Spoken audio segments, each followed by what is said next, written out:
Hi friends, welcome back. Thank you so much for clicking on this video. I know we're in some pretty wild times in the world right now, but I wanted to give you guys something cute and distracting maybe to have a look at for a while. My name's Erin and I do this bullet journaling thing every month. Heading into April in Australia means autumn, and we don't really get those pretty orange trees. We don't really have deciduous trees here.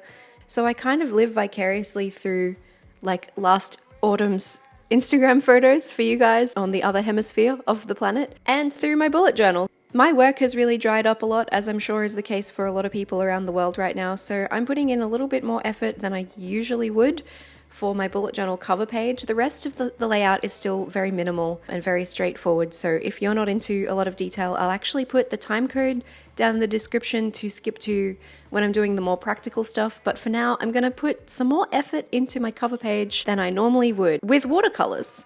So I have these bits of paper. They're actually from one of my sample albums. If you didn't know, I am a wedding photographer, and when albums ship out from my suppliers, they come with these pages in between the pages, these leaves in between the pages, I guess you could say, to protect the ink from bleeding onto the facing page, I think is the point, when they've been freshly printed. I took these out of my sample album because it's just easier for me to show clients what the albums look like when they don't have these bits of paper in between the pages. And now, rather than just throwing them away or chucking them straight in the recycling, I thought I'd maybe use them in my bullet journal. It's very nice paper. It's not watercolor paper, but I was like, whatever, I don't mind.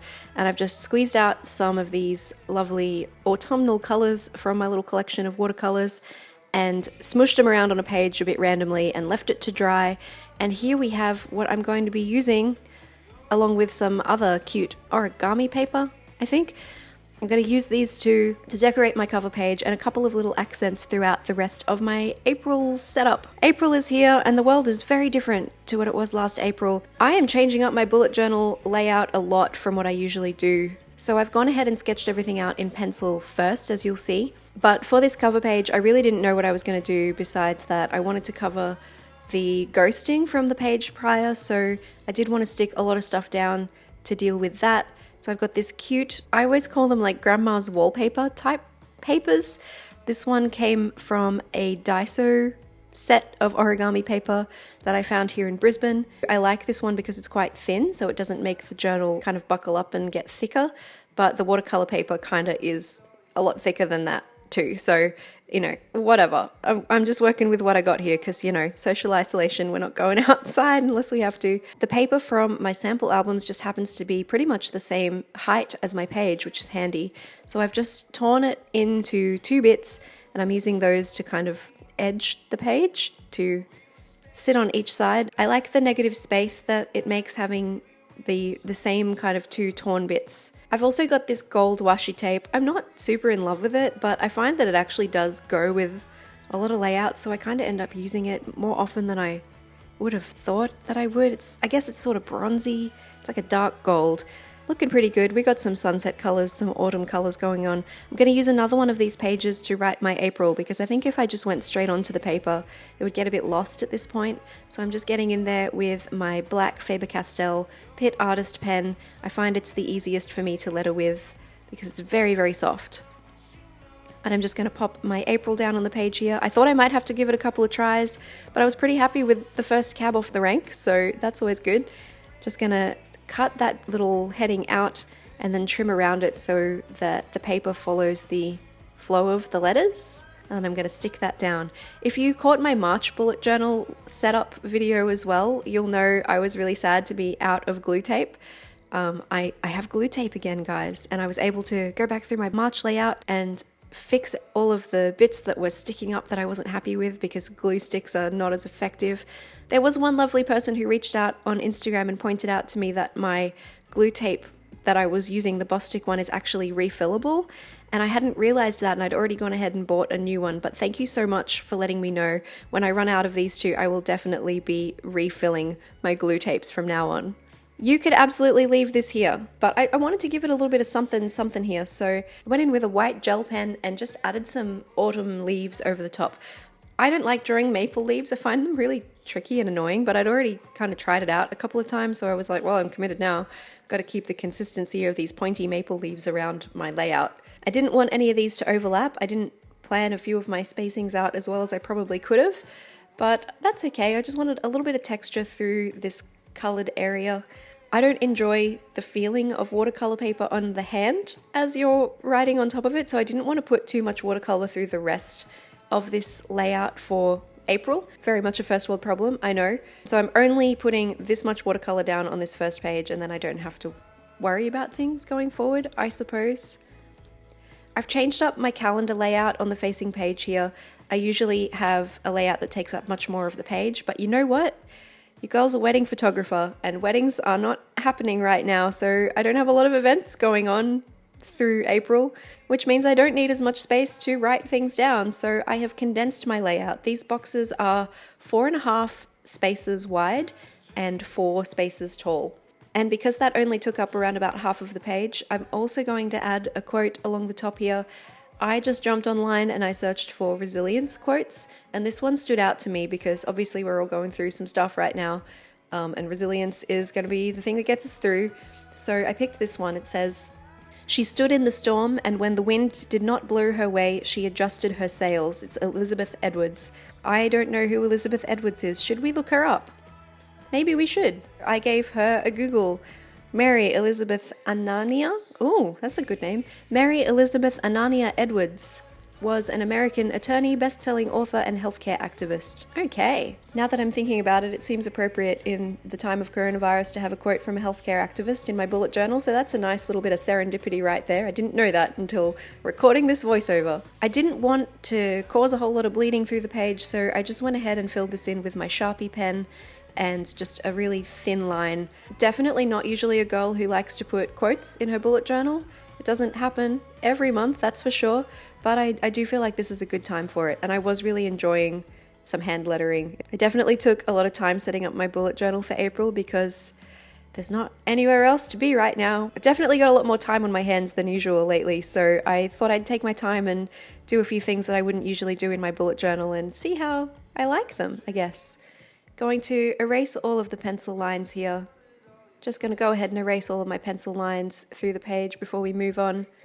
And I thought it was looking very blank as compared to the April cover page over there that has a lot going on. So I wanted to get some of these autumn colors in using my trusty Faber-Castell Pitt artist brush pens. I wanted to do this gradient thing that I've seen a lot of people do where they scribble on some plastic and then pick up that color with a different pen, and then as that ink comes out, it sort of changes the color of the pen gradually. It wasn't working for me with these particular colors. I think you sort of need to pick up a darker color with a lighter one for this to work. So I just kind of ended up making this burnt orange color with a pink and a yellow, and it just was not at all the gradient that I was going for. And you know what? It's so fine. It doesn't matter. It still fits with the theme. And this little bar is where I'm going to pop the days of the week so I know what I'm looking at. I always like to start my weeks on a Monday because Saturdays and Sundays, usually when we're not in the situation we're in now, are when I'm out with my camera doing a lot of photographing. And so I like to think of them as a little block together, and that my week starts on Monday when I'm back in my office. Adding a bit more washi tape to pull everything together here. And I still thought we were looking a little bit too bare, so I'm going to get in there with my Pitt brush pens and just add some more of these little tree, plant, leaf details. I was going to say floral, but they're not flowers, they're just leaves. Not a lot of them here. I just wanted to fill in a little bit of space, kind of pull things together. It's not the most consistent bullet journal setup I've ever done. It also doesn't need to be that, so that's so fine. Just a little bit of pink, a little bit of yellow, and I think that's fine. That's going to tie things together enough for my liking. So we're going to move on to my habit tracker. This is one thing that hasn't changed. I always do my habit tracker the same way because it works for me and I like it, and I don't want to change something that's not broken. So it's literally just this little graph kind of situation, I guess. I got the numbers of the days of the week along the top, and I write my habits down the left side. I haven't written my habits in yet because it's not April yet and I'm not using it. And I don't know if all of my habits are going to be applicable throughout the next couple of months. So I'm holding out on adding those guys in until I know what I'm going to be doing. Maybe because I'm home so much, I might try and add some new good habits in. We'll see how we go there. I used a gold Faber-Castell metallic pen to add my, I guess, X and Y axes here.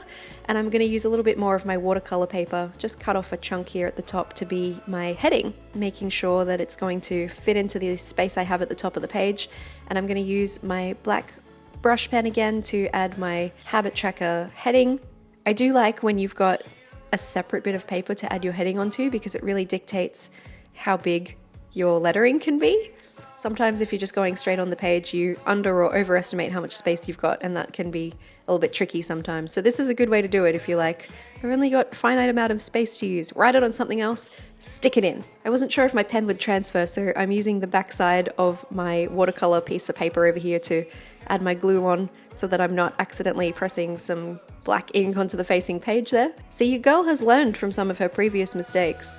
I really enjoyed a radial social media planning layout last month. I had my heading in the middle of the page and I kind of just used the space around it in a way that was very fluid. I thought I might try something a little bit different this time, so I'm still going radial and I'm still putting my heading in the center of the page, but I'm dividing it up into a little, I guess, pie. So there are 5 weeks within March that I'm going to be planning for in this space. So I've kind of given each one its own little pie chunk of the page. Going for some more torn watercolor for my heading in the center here, and I thought I'd stick it down before I wrote on it this time. I wanted to go on a little bit of a jaunty angle because that's what I'd done when I was planning it out, and it wasn't intentional. It was just kind of like, this is where the heading's going to go, and then I really liked how it looked. So, you know, we're just going to go for it. Yes, I did almost incorrectly spell media, but I managed to circumvent that error. And I'm just going to add my pie dividers in a yellow brush pen just to break up the page a little bit so I know where each week is going. And there we go. That's the habit tracker and social media pages done. We're going to carry on to the next one. This is the spending tracker. Ordinarily, I would do this across a double page spread, but your girl's really trying not to spend money right now because there's going to be no income for a while. So I'm just limiting my spending tracker to a single page. I didn't need more than a single page so far for March, and I don't think I'm going to, which is nice. I have been very careful with the spending, which is good. So this is just a table, 3 columns. The first one is item, the second one is cost, and the third one is category. So everything I buy, even automatic transactions that come out of my account for subscriptions to things, I write it down in the spending tracker so I can keep track of exactly every cent that I spend. And from there, I tally it all up and it goes into a big spread at the beginning of the journal so I can check out all of my spending over the course of the year, find any patterns as they're forming or that I might have had for a long time, and nip them in the bud so I can save more money. I tried to go for the gradient thing again here with a different yellow and it worked a lot better than the first one, but still not as well as some of them that I've done in the past. And I'm just adding my spending title. Usually I'd put the whole thing spending tracker, but like I said before, I didn't really budget for space very well there, so I thought I'll just leave it to spending. That still makes plenty of sense to me. My next spread is going to be a gratitude log, which I haven't done in a while. This used to be a staple in my previous layouts. I took it away sort of November, December because I just found that I wasn't using it. But I think with the world the way it is right now, it's a very good thing to be looking for reasons to be grateful and reasons to be positive. So I'm adding it back in.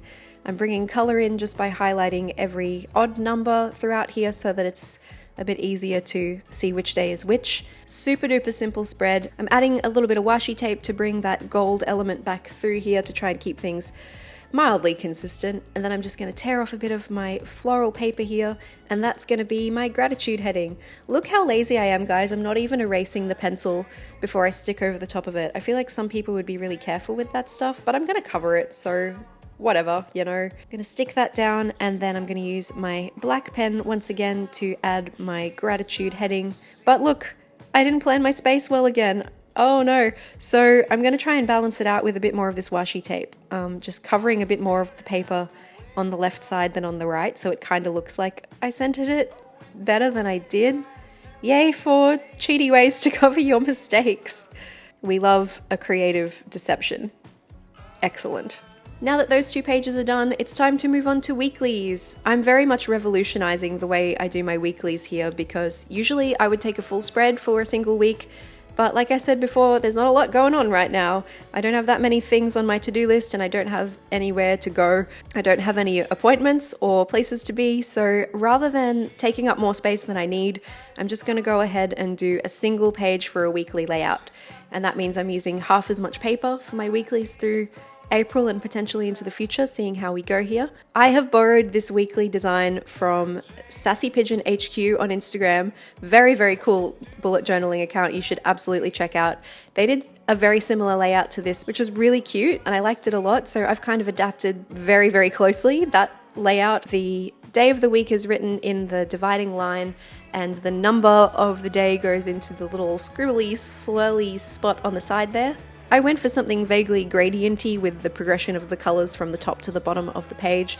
You could do whatever you like. They could all be the same color. They could be not colored at all. They could just be, black pen. That's totally fine too. I'm going to go ahead and do both pages here. So this is the first 2 weeks rather than just the first week of April. It's such an easy and quick layout to do. I'm really enjoying that. So if you're into a more minimalist setup, I definitely recommend giving this layout a go if you don't have a great number of events or tasks to do. I'm just going to add a bit more scribble in with the black here to give us some more texture. The number of the day is going in the middle of the scribbly. Very, very stoked with this layout. I'm really enjoying how it looks. I like how it's very clean and minimal, but it's still got a little bit of something, It's not like a sterile, clean and minimal, which I also love, a sterile, clean and minimal moment, but I'm not looking for that at the moment. I want to look in my bullet journal and feel perked up and cheery. I won't show you the rest of the pages for the weeklies for April because they're going to be exactly the same as these first two. So that means the only thing left to do for April is to flip back to the calendar page and add my little April tab. These are working so well for me. Last year I used washi tape and it got a bit damaged through the year despite being in the Choose to Do notebook cover. They still got a little bit wonky. I am a little bit annoyed at myself for writing April the way that I have, where it's kind of moving down the page rather than going straight out from the tab. Look out for next month's Plan With Me video to see if that annoyed me enough that I fixed it or not. And now we've got the flip through. I hope you guys have enjoyed planning for April with me.